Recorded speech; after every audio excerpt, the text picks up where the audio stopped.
Coming up next, we've got what should be a good one between the Chicago Bears and the Detroit Lions. With that, let's head inside the Ford Field in Detroit.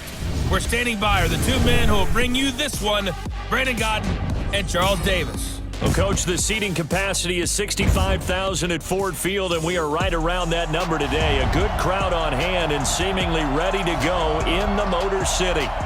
Nothing like the fanfare of introductions to an NFL game, and that was in evidence a moment ago.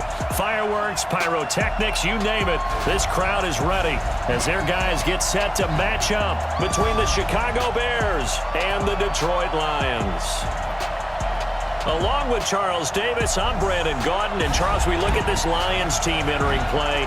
We're in October now, so everybody should be coming into form, shouldn't they? They really should, and what you have now is a full routine established about what you want to get done and full focus on the season. Meanwhile, for our visitors, the Bears, they've been playing their best football of the year, winners of 4 in a row. And last week they put together a 3-touchdown victory and were never challenged in that game. Let's see if they have a little bit of a letdown here. On third down, Trubisky. This one into the hands of Burton. And he's taken down but able to slip it. Like linebackers, defensive backs, they do a really good job helping out the running game. Trubisky's throw pulled in by Robinson and brought down, but not before they're inside the 25. And watching him throw it around with that type of confidence reminds me of a guy I played with way back when who told me, I don't care if I throw 10 interceptions in a row, I'm going to stay confident, keep flinging it. I just figured there's something wrong with the football. Now Trubisky. That is caught at the 7-yard line. And he takes this one in for a Bears touchdown. Taylor Gabriel, his first touchdown on the year, as they are now on the board here in the first half. Partner, remember that old film of Peyton Manning going through the route tree with his great receivers in Indianapolis? I think we're seeing the results of the same type of work here today. These guys know each other so well that they don't even have to call the play. They can just laterally and open up a crease that they can run through. Didn't happen on that play. Connecting with Burton here, Charles. The coach. The coach, Jonathan Coachman, standing by in Orlando. He'll have stats and scores from games in progress, as well as scores from earlier today. The coach. Sorry, we get slap happy up here sometimes. Now, after the completion, we're going to get a timeout, an injured player. Like they're not quite in field goal range yet. They're going to go for it on fourth. Trubisky going to take it on the sneak, and I'm not sure he got there. Did they stop him? They did. He needed a yard. He didn't get anything. Big defensive lineman will take the bait and move laterally and open up a crease that they can run through. Didn't happen on that play. And he's going to be out of bounds, but not before he takes it inside the 40. Inside the 40 now for 1st and 10. Trubisky will throw. That's complete to Robinson. And brought down, but not before they're inside the 25.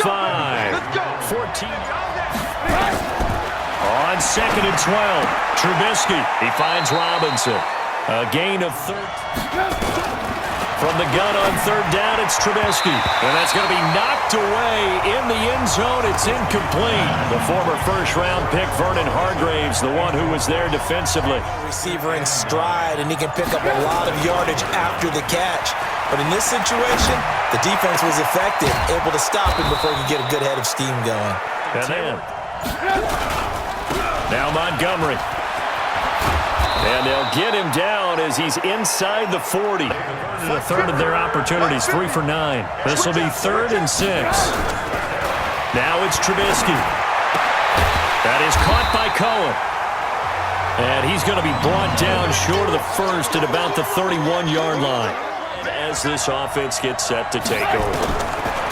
They'll try and start this drive in the air. Looking deep for Gabriel. And that's going to wind up incomplete. However, we do have a flag down. Let's check in with our referee. Receivers, and somehow, some way, they make plays on the football, and sometimes you're there too soon. He's able to rip off 32 on that one. It's a 1st down. Here's 2nd and 8. And he's got his man. That's Robinson. Touchdown, Bears. Allen Robinson, his 4th touchdown on the year. And they're able to break the tie and move out in front here in this 4th quarter. They're facing a critical 3rd down now as they try to hold on to this lead. Now back to throw. Forced out to his left. And he will avoid the contact as he slides to a stop. It's 3rd and 10. I would expect to see some pressure here. On 3rd down, they go Montgomery. And they're going to mark him down short, maybe by about a yard, if that. 9 yards. Going into the final play of this game, they knew that they needed some type of a miracle there at the very end, but they couldn't get it done. However, we were treated to really a spectacular affair. Even though they didn't finish it off, you're exactly right. They took us down to the last play. You're wondering, could it happen? Possibly, even though we both knew it was a long shot. So for the Bears, their strong September has carried over to October as they move to 5-0. And they will head back home next week. Meanwhile, for the Lions, the loss will move them back to 3-2 on the year. And they'll get a chance to redeem themselves at home next week.